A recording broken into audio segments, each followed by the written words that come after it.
guys, nice to meet you, and it's been a while. So, everyone knew the man I was marrying had schizophrenia. My pastor knew, my best friend knew, his parents knew. I was the only one who didn't. I asked myself the same question every night.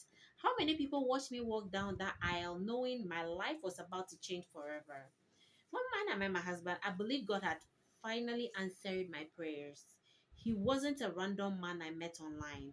My pastor introduced us. His sister was one of my closest friends. Our families worshipped in the same church. I felt safe. I thought if there was anything important I needed to know before getting married, someone who loved me would tell me. Nobody did. Our wedding was beautiful. People smiled. They prayed over us. They blessed our marriage.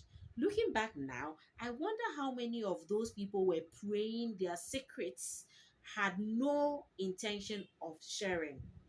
I wonder how many of those people were praying with secrets they had no intention of sharing. The first few months of our marriage was wonderful. He was kind, gentle, attentive. I thought I had married the man of my dreams. Then little things started changing. He became suspicious of almost everyone. If my phone rang, he wanted to know who was calling. If I smiled while reading a message, he became convinced I was having an affair. I tried reassuring him. Nothing worked.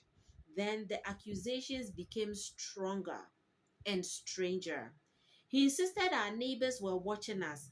He covered windows because he believed people were spying on our house. Some nights he woke up and stared at me, whispering that someone was outside trying to poison us. I looked through the window. There was nobody there. At first, I thought stress was affecting him. Then the fear started. During one episode, he picked a kitchen knife and accused me of trying to destroy his life. Another time, he stood over me while I was sleeping and demanded I confess the crimes I had never committed. He punched holes in the walls. He smashed plates. He threatened to kill me because he genuinely believed I was part of the conspiracy against him. Conspiracy. Those moments terrified me. Then, few days later, he would become calm again. Sometimes he cried. Sometimes he apologized without fully remembering everything he had done. Other times he acted as though nothing had happened.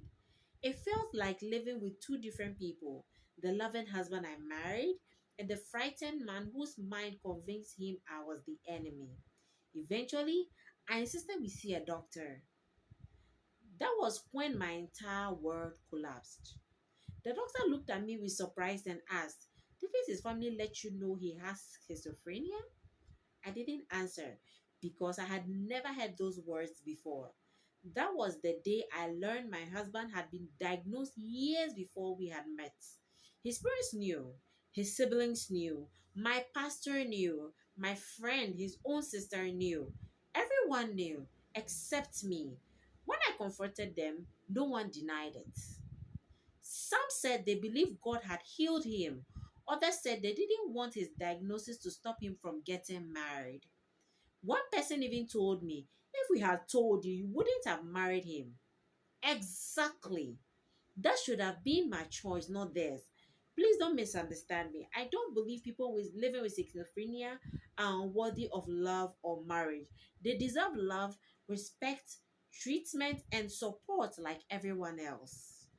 But the person they intend to marry also deserve honesty. Marriage should begin with informed consent, not hidden truths. Now I'm living in a house where I never know what tomorrow will bring. On his good days, he's the man I fell in love with. On his bad days, I lock the bedroom door before I sleep. I had the kitchen knives. I keep my phone beside me in case I need to call for help. I have memorized the quickest route to the front door if I ever need to run. No wife should have to live that way. As if life wasn't already overwhelming, I recently discovered that I'm 8 weeks pregnant. Instead of celebrating, I broke down in tears. I already love this baby. I'm terrified. Terrified that my child will grow up watching fear instead of peace. Terrified that my husband will have another psychotic episode while holding our baby. Terrified because I know schizophrenia run in families, and although I understand inheritance is not certain, I can't stop worrying about what the future might hold for my child. I beg my parents for help. I've spoken to church elders and I've cried before my pastor. Their answer is always the same: pray. God hates divorce. Marriage is for better, for worse. No one person has looked at me in the eyes and asked, are you safe? Sometimes I wonder if persevering in marriage has become more important than preserving the people inside it. I never asked for a perfect husband. I only asked for the truth before making a lifelong commitment.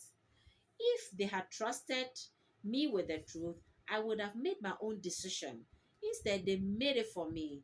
So let me ask you, if everyone who claimed to love you deliberately hit something that could affect your safety, your future, and your unborn child, would you call that protection or betrayal? Tell me in the comment section. Bye.